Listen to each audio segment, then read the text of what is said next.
በጣም አስጨናቂ ነበረ ጊዜው።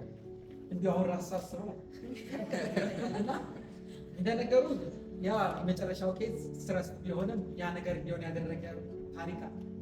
ሰኞ ጠዋት ነው፣ ያው ክረምት ነው፣ እየዘነበ በጣም ማስረከበው አሳይመንት ነበር ለአለቃ ማለት ነው። እና ስትሪክት ስለሆነ አለቃ 2-3 አንድ አሳይመንት በማዘግየት ስላናደድኩት I have to make things this time። ስለዚህ ያው ዝናብ ዘነበ፣ ለ5 ሰዓት ነው የሚረከበው አሳይመንቱ። ስለዚህ ከቤት መውጣት አልቻልኩም። ያው እጠብቃለሁ ፋይሉ ያለው እንግዲህ ኮንፊደንሻል ስለሆነ ቢሮ ነው በቤት መያዝ ስለማልችል ማለት ነው። ስለዚህ ዝናቡ አስቸጋሪ ሆነ፣ ወደ ስራ ቦታ መሄድ አልቻለም። ከዛ እንደምንም ረገብ ሲል ሮጥ ብለን ሄደንና ስራ ቦታ ቶሎ ጨርሼ ቀላል ነው ብዬ ስላሰብኩኝም ያዘገኘሁት እንደነገሩ ልክ ላስረክብ ስል መብራት ጠፋ። ላፕቶፑ ደግሞ ዳይሬክት ተቋረጠ ማለት ነው። ደግነቱ የጉግል ድራይቭ ላይ ስለሆነ የሚሰራው አውቶ ሴቭ ይኖረዋል። ግን ምን ማድረግ አለብኝ?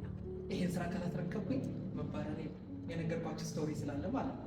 ስለዚህ ስትረስፉል ሆነ። ያው ያልኳችሁ ነው፣ ያስጨንቃል በጣም።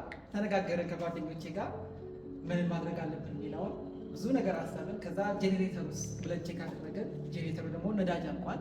እሺ ነዳጅ አንግዛ ብለን ስንሄድ ደግሞ እንደምታውቁት ነዳጅ አይሸጥም፣ ለጄኔሬተር አይፈቀድም። ማድረግ የምንችለው ምንድን ነው? ወይ ከመኪና ወይ ከሞተረኛ የሆነ መንገድ ፈልገን ነዳጅ ማስመጣት። በቃ እዛ ውስጥ ያለውን ስትረስ ማሰብ ትችላላችሁ። በዚህ ጊዜ በዚህ ኢኮኖሚ ደግሞ ስራ መባረርም ስላለ ማለት ነው። ከዛ በመሀል ላይ ሙሌ ምን አሰበ? የማውቀው ሞተረኛ አለ እዚህ አካባቢ ጓደኛዬ ነው፣ ሲጠይቀው እሱን ነገር ማድረግ የሚችል ከሆነ ተባለ። ከዛ ሄደን አገኘነው። ያው ኮንቪኒየንት ነው ግን እንዳንባረር ነው እንግዲህ ይሄ መፍትሄ ያመጣ። ከዛ አገኘነው፣ ቶሎ ብለን ለጊዜው ጄኔሬተሩን አስነሳ፣ አሳይመንቱን አስረከበ። በጣም ስትረስ ነበረው። 1 ደቂቃ ነው የተገኘነው። ቦሱ በጊዜው ስላላየው የሰዓቱን መዘግየት አሳይመንታችንን በሰዓት አስረከብን ማለት ነው። ስለዚህ ከዚህ ላይ ምን መማር እንችላለን?